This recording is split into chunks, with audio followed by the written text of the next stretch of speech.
There are many cool things about the Aviator, but one of the coolest is as you approach the car, the lights will gently greet you with a little dance. And then the same happens when you lock the car and walk away. The lights will bid you farewell. And if that wasn't enough for you, the Aviator will also lower itself so you have an easier time getting into the car. To continue with all the hidden quirks and features, Lincoln still keeps his keypad lock thing there. To lock the car, you can hit this icon right there, but you can't unlock from there. So you have to pull the door handle, which isn't a real door handle. These are electronic release buttons right there. Then you pull the handle to open the door. Same thing on the inside. When you're inside, you just push this to open the door. And if the battery dies, there's a manual release right there. And then when you get inside and start the Aviator, there's this nice little cloud animation that displays in the infotainment and the gauge cluster right there, and that beeping sound. It's so peaceful, and that plays when you also open the door. It's not an annoying beeping sound, just a peaceful little tone to let you know the door is open. It's very rare that the seats are one of the coolest things that you see in a car, but the Lincoln Aviator, these seats are amazing. Usually seats are about 10 to 14 way adjustable. In the Aviator, they are 30-way adjustable. So your basic seat controls rest right here at your fingertips, but if you want to dive deeper, you click this button and you're brought over to the infotainment system where you can adjust everything right here. The Lincoln Aviator Black Label has massaging seats, and you might think that's the coolest thing about the seats in the Aviator, but let me show you what the coolest thing in my opinion is. So usually when you adjust the leg support at any car, this whole section moves right here, but in the Lincoln Aviator Black Label, you can adjust each leg individually to find the most optimal and comfortable driving position that you want. The Aviator starts right above $51,000. The Black Label starts at $77,695. As tested here, looking at right above $91,000. So yes, it can get very expensive, but the Black Label comes with more than just luxury elements and gadgets and gizmos. It comes with something called a Black Label membership, and let me tell you what all that's about. As a part of the Black Label membership privileges, you get a premium maintenance package with 4 years or 50,000 miles, whichever comes first. You get a new vehicle delivery, meaning if you purchase an Aviator, you don't have to wait around the dealership to take delivery. They will deliver it straight to your house. And then when it's time to service your Aviator, you don't have to go to the dealership, make an appointment. They will come straight to you wherever you are, take your Aviator, leave you with a loaner, and then when it's done being serviced, they will bring it back to you, so you never have to leave your house or your place of work to get your car serviced. You also get unlimited car washes at a Lincoln dealership near you, and you get a 1 annual detailing job for your Aviator to keep it nice and fresh and clean. But that's not all. Lincoln has teamed up with a company called Clear, which will help you skip security lines at airports and at stadiums. And they've also teamed up with a bunch of exclusive restaurants as a part of something called a Culinary Collection membership, which gives you 1 complimentary meal with the purchase of a Lincoln Aviator Black Label. And then it gives you some reservation privileges as well. All Aviator models are powered by a 3-liter twin-turbo V6 making 400 horsepower and 415 pound-feet of torque, and they're mated to a 10-speed automatic transmission. The Grand Touring hybrid models make 494 horsepower and 630 pound-feet of torque, and that might be exciting, but I hear there's no difference in terms of performance. 0 to 60 for the Lincoln Aviator comes in at 5.4 seconds with a top speed of 145 miles an hour. If you're excited about the hybrid model making 494 horsepower, I haven't driven it yet, but I hear it's virtually the same 0 to 60 time as the base Aviator model here. Drive modes include a custom by some really nice animation, excite for sport driving, conserve for better fuel economy, and then if you want your normal balanced everyday driving, you have normal mode. And then if it's snowing outside, icy conditions, you have slippery drive mode. Last but not least, you have something called deep conditions for when you're stuck in some deep snow, sand, or mud.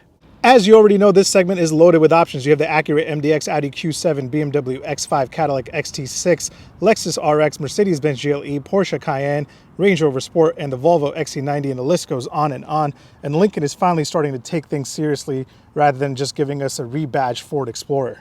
Now, I'm a huge fan of Cadillacs, and I love the Cadillac XT6, but this thing is better than the XT6 in every way. It looks better, it's more powerful, it has massaging seats, which the XT6 missed out on, and just an overall better luxurious cabin and detail to craftsmanship is outstanding. So this definitely over the XT6. When it comes to fuel economy, you have 17 city, 24 highway for the all-wheel drive Aviator. You have a 21-gallon tank capacity. I am averaging 18.7 miles a gallon, so that's not bad at all. So the last time we saw the Aviator, it looked something like this, but now it looks like this, and that's because Lincoln is really trying to be taken seriously rather than just giving us a rebadged Ford Explorer. they have given us the pinnacle of American luxury in terms of exterior design.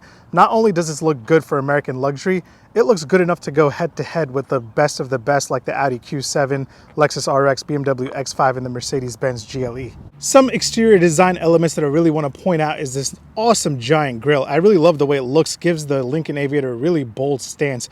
I love the headlamps, they look really, really nice too, but my favorite angle of the Aviator has to be the side profile with the sloping roofline. This thing looks really, really classy, perfect balance of sport and elegance. The Lincoln Aviator Black Label comes standard with the illumination package, which gives you LED adaptive headlamps, LED fog lights, LED light up Lincoln Star. And if you want the illumination package on the reserve model, you have to pay $2,000 extra.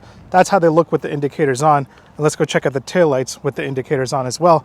Not as exciting as a front end, but it still looks really nice. When it comes to the wheel size, you have a choice of 19, 20, and 22-inch wheels. The Black Label Aviator here comes exclusively with these 22-inch wheels, and these are some of the best looking wheels that I've ever seen. To pop the trunk on the Aviator, there's a button right here, and once you get it open, behind the third row, excuse my junk, you have 18 cubic feet, and then you can fold both third row seats by pushing that one button, and that opens it up to 42 cubic feet of space.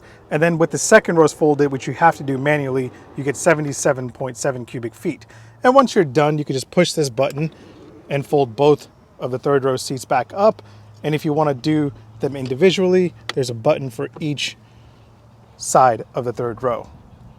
Pretty cool. It's actually pretty quick. It's not that slow as most automatic folding seats are. Just take a look at this interior. It is absolutely amazing. Great use of quality materials, great design.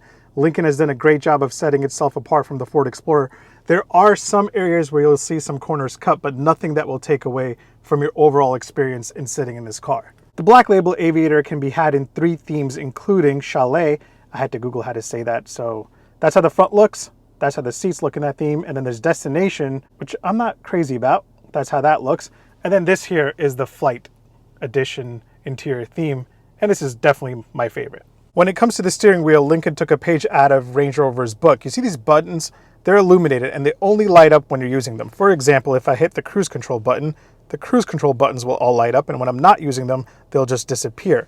I found the placement for the voice control button very interesting. I would rather have a drive mode selector there. That would have been really cool. But overall, it's a very nice steering, very nice to hold, very nice to grip. I love it. Not much craziness or excitement when it comes to the digital gauge cluster display here. This is the view I have it set at, and you can change it and just add the tachometer to the view here. I'll just show you what it looks like. Once you add the tachometer, it looks like that. And then you have a bunch of information you can display in the center. I have off-road because this is an Aviator and I kind of like the gauges the way they look. So it looks like I'm flying. Other than that, you can set it to power distribution, eco behaviors, which tells you how good you're behaving towards the environment. Then if it's just too much information for you to handle, the Lincoln Aviator has something called Calm Screen. That's how you turn it on. I already have it turned on. And then when you go back and you select Calm Screen, it will take away all the information, tell you that you're looking at a calm screen, and then that will disappear too to display the most minimal amount of information there. All Lincoln Aviator models come with a 10.1-inch touchscreen display that houses the Sync 3 infotainment system.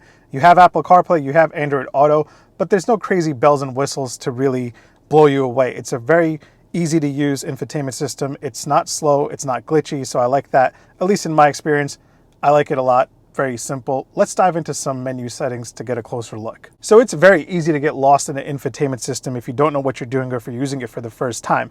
Lincoln has made it easier by giving you detailed information for whatever you're clicking. So for example, I don't know what speed sign recognition does. I can just click this information button and it'll tell me, identifies and displays traffic signs in the instrument cluster. So it'll just tell you this is what each setting does. And I really appreciate that a lot. And for those of you wondering, this is what the navigation screen looks like. It's very easy to use, very nice and clean.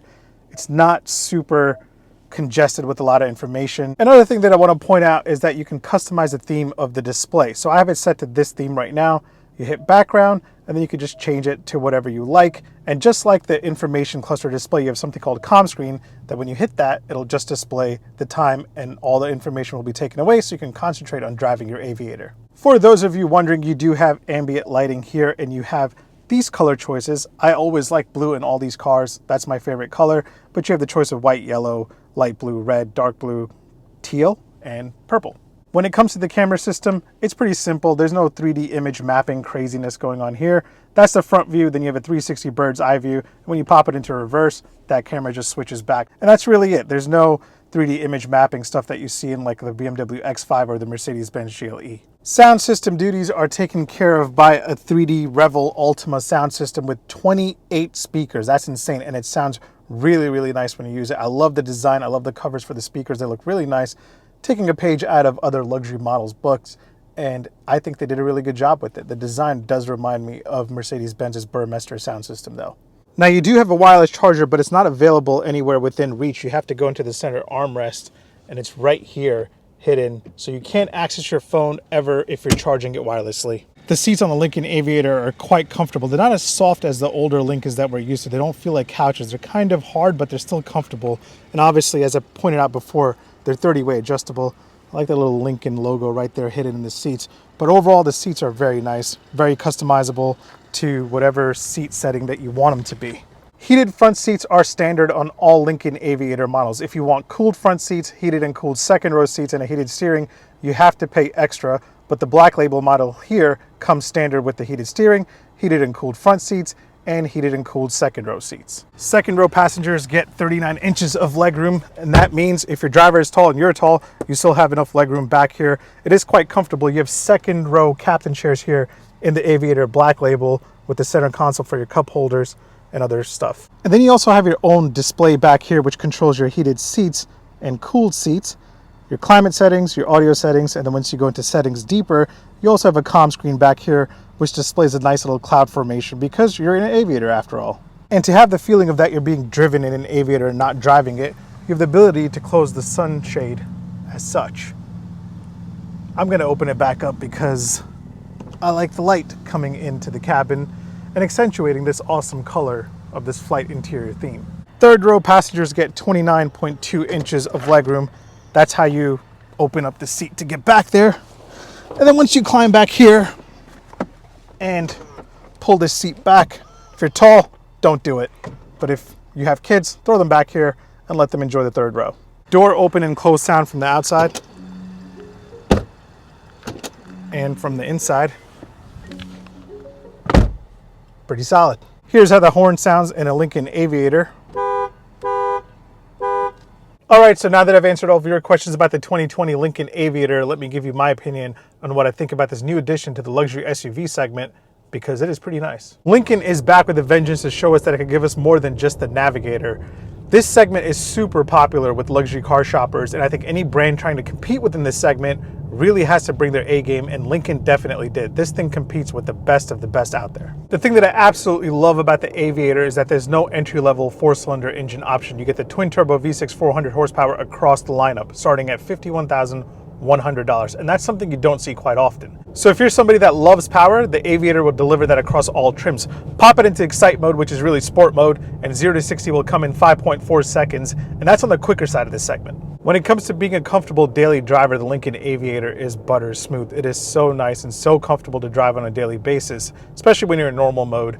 It is very nice. It handles imperfections and bumps on the road with so much ease, something that you'd expect in a car in this segment. However, I did notice one thing, that when you pop it into Excite mode or even in normal mode, under hard acceleration, you'll hear the engine noise quite a bit inside the cabin. I wish it was a little bit more isolated so I can really enjoy the really, really nice interior over here. If you're in the market for a luxury SUV, the Lincoln Aviator should definitely be on your list of cars to test drive. This thing will definitely help you set yourself apart from a crowd of Acuras, Audis, BMWs, and Mercedes-Benzes.